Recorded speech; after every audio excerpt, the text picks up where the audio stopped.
거기다가 미국 정부 관계자는 트럼프가 오케이 끝이야 우리는 돌아간다며 일어섰을 때 김정은은 경악하고 새파랗게 질려 고개를 숙인 것으로 안다.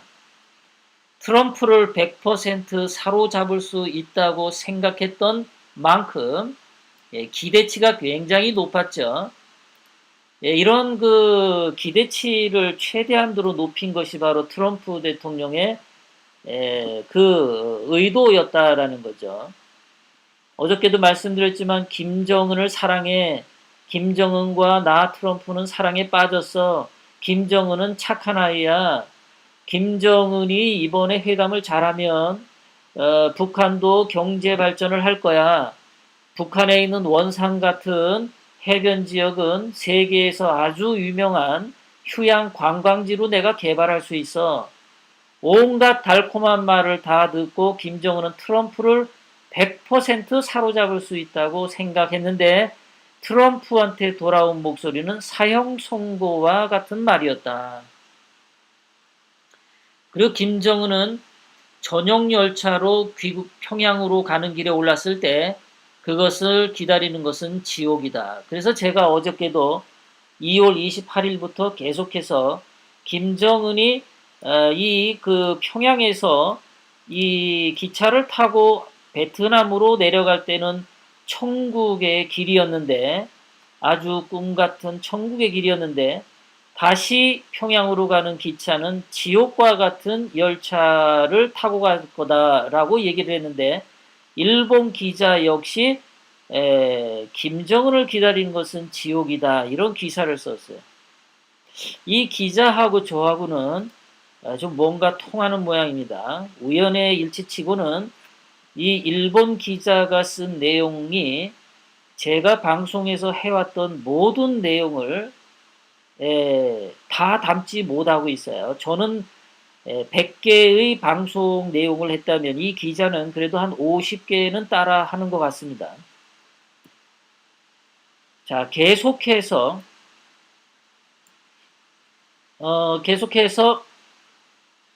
김정은은 성공을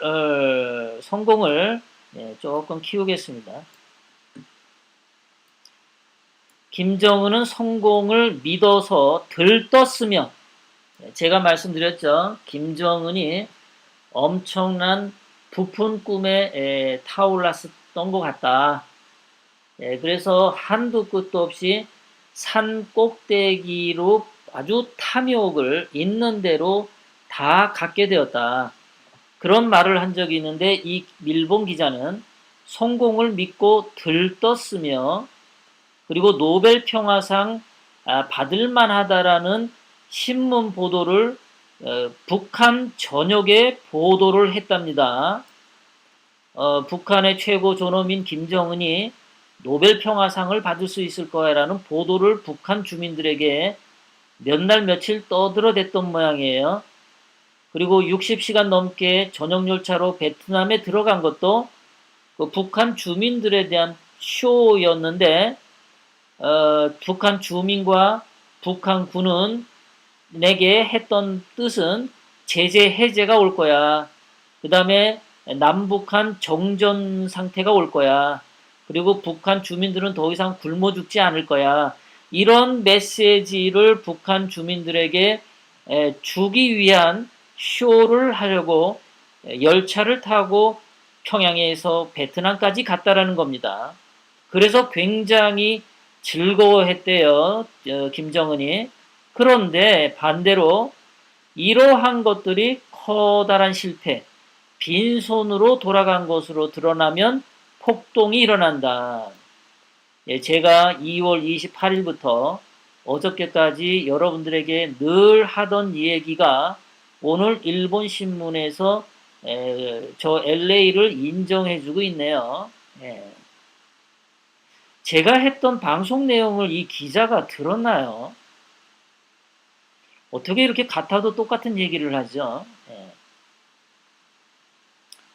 자, 그러고서 이 기자가 계속해서 하는 얘기는 이렇습니다. 그 지금 현재 북한 군인과 북한 고위 관계자들은 지금 공포에 휩싸여 있다. 김정은이 외교 실패를 은폐하고 주변 누군가에게 죄를 떠넘겨 온 가족을 몰살시키고 숙청하려는 움직임이 있기 때문이다. 그 중에서도 나쁜 것은 한국이다. 북한 김정은의 외교 실패는 문재인의 정보를 믿었기 때문이다. 예, 제가 방송에서 어제도 그랬죠. 문재인이 분명히 이제 트럼프 대통령이 베트남 하노이 가기 전에 문재인에게 전화를 했죠. 그 회담이 성공을 하게 되면 북한의 경제 협력을 해야 되는데 북한 경제 개발을 하는데 돈이 몇백조 원이 들어간다. 북한의 도로도 건설하고 북한의 KTX도 건설해야 되고 온갖 건설을 다 해야 되는데 그 돈 어떻게 할 거냐? 그랬더니 문재인이 자기가 다 감당하겠다라고 자신을 했었습니다. 그러면 이제 트럼프 대통령하고 그런 전화 통화한 내용을 김정은한테 알려줬겠죠.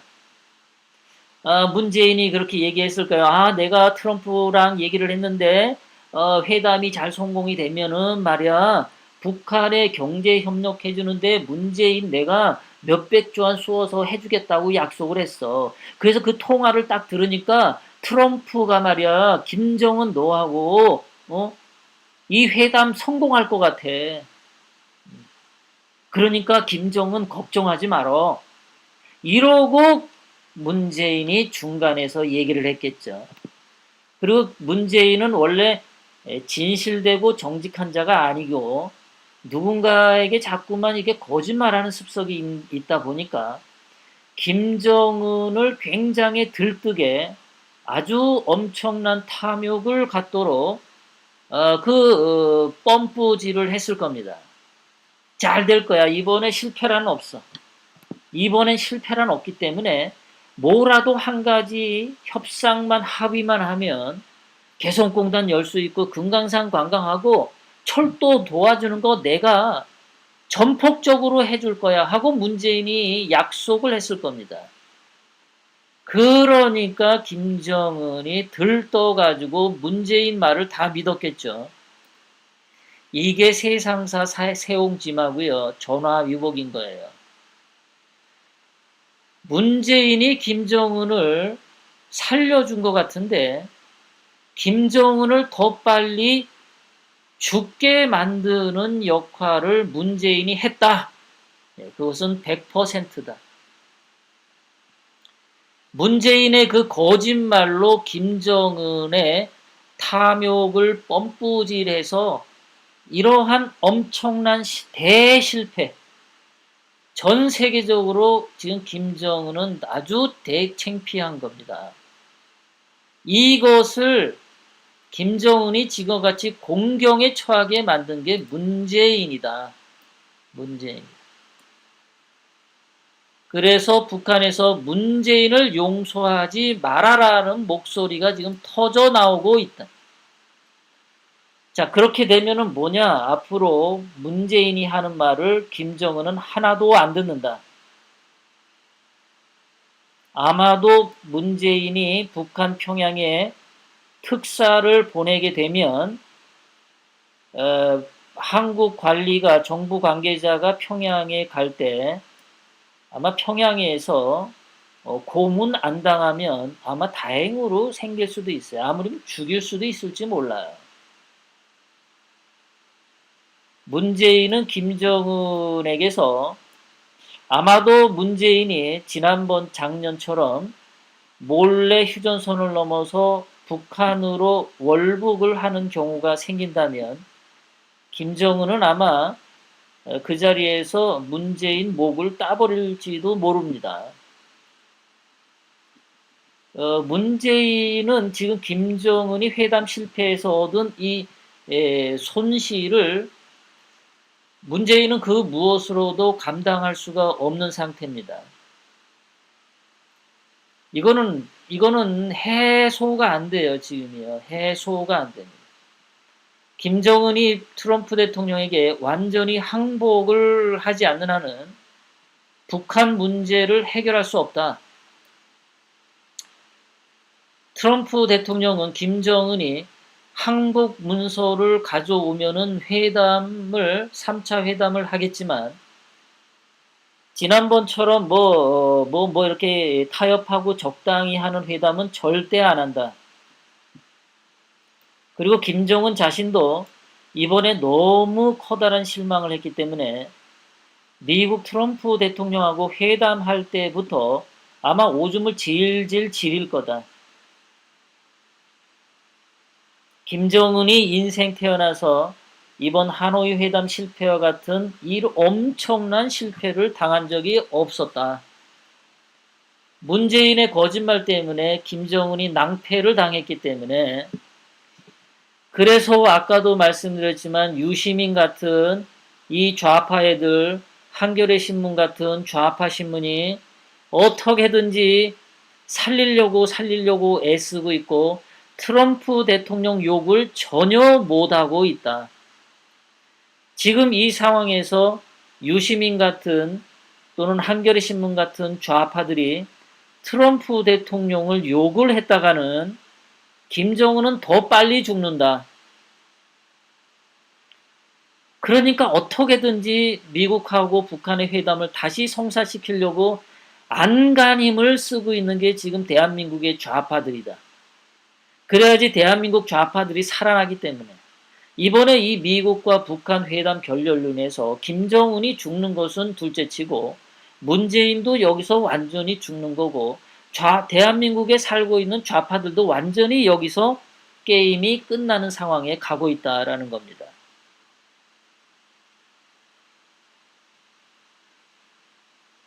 문재인이 정말 제대로 사고를 쳤어요. 이거는 말이죠, 정말. 예, 거짓말로 흥한 자, 거짓말로 망한다. 딱 그 짝입니다. 딱 그 짝입니다. 거짓말로 흥한 자, 거짓말로 망한다. 마지막으로 미국과 일본은 문재인이 이끄는 한국을 북한과 하나의 몸으로 되어 있는 적성 국가로 보고 있다며, 빨갱이 국가로 보고 있다는 거죠. 그런데 북한은 문재인을 싫어한다. 문재인은 사면초가, 세계에서 제일 미움을 받는 자가 문재인이다. 이렇게 써놨어요.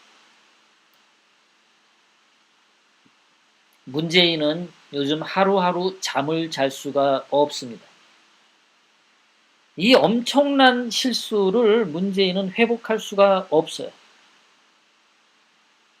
문재인은 제대로 사고를 쳤다. 여러분들 기뻐하십시오. 박수 치셔도 됩니다. 문재인은 회복할 수 없는 실수를 저질렀고, 이것을 회복하는 길은 김정은이 항복 문서를 작성해서 트럼프 대통령 앞에 가는 일이다. 항복 문서를 들고 트럼프 대통령에게 가게 되면 그것은 문재인도 또 죽는다. 그러니까 문재인은 김정은이 회담에 실패하든 항복 문서를 쓰든 문재인은 끝났다. 김정은도 문재인을 죽이고 싶어하고, 일본도 문재인을 아주 싫어하고, 미국도 문재인을 아주 싫어한다. 자유민주주의 대한민국을 수호하고자 하는 우리 태극기 애국 국민들도 문재인을 아주 싫어한다. 문재인은 지금 비빌 데가 없다. 비빌 데가 없다. 그래서 지금 상황은 우리 대한민국의 서광이 약간씩 비춰지고 있습니다. 좋은 소식들이 자꾸 나옵니다. 분명히 김정은은 그 북한에 있는 자기 주변에 있는 관료들을 숙청 사살할 겁니다. 뭐 최선희도 사살당할 수 있고요. 김영철도 사살당할 수 있고 리영호도 사살당할 수 있고 김혁철도 사살당할 수 있습니다. 김정은이 북한 군부의 쿠데타, 북한 군인들이 가만히 있지 않을 겁니다. 이제 북한 주민들도 가만히 있지 않을 겁니다. 돈은 없지, 미국 제재 계속되지, UN 제재 계속되지, 시진핑은 트럼프 대통령 눈치 보고 아무것도 김정은 도와주지 않지. 문재인이 뭐 도와준다 그래도 이제 김정은이 저 새끼 또 무슨 사고 칠까 싶어서 그거 믿지 못합니다. 김정은도 주변에 믿을 사람이 없어요. 자기 팔다리 지금 다 잘라내는 평양 대숙청을 일으킬 겁니다. 평양이 김정은이 허락해지고 파멸의 길을 가면 갈수록 문재인도 급속히 무너진다라는 것은 제가 어제도 말씀드렸고 그 전주에도 말씀드렸습니다. 태극기 애국 시민들은 더욱 단결해서 대한민국을 좌파로부터 구해내야겠습니다. 우리 박근혜 대통령님을 청와대로 복귀시키고 좌파들은 다 아주 씨를 말려버리는 엄격한 처벌을 통해서 대한민국의 좌파를 살려두어서는 안 되겠습니다. 북한 김정은은 이제 수명이 다 했습니다. 북한의 수명은 다 끝나갑니다. 분명히 내부 반란과 쿠데타로 북한 김정은은 북한을 100% 예전처럼 확고하게 통제 못할 가능성이 아주 많아졌습니다. 통제 못하도록 트럼프 대통령이 그렇게 전략 전술을 짜고 있습니다. 태극기 애국 시민들은 태극기 들고 선거 운동하는 정치인 뒷공문이 쫓아다니지 마시기 바랍니다. 태극기 든 애국 동지들은 정치인을 국회의원 한 번 더 시켜주기 위한 선거 운동하는 그런 태극기 집회에 쫓아다니지 마시기 바랍니다. 박근혜 대통령님을 청와대로 복귀시키고 대한민국 헌법은 대통령 중심제 헌법 그대로 가는 겁니다. 내각제 개헌 반대합니다. 탄핵에 찬성했던 부역자들은 법에 의해서 처벌해야 합니다. 북한에 친북 종북했던 자들은 법에 의해서 엄격하게 처벌해야 합니다.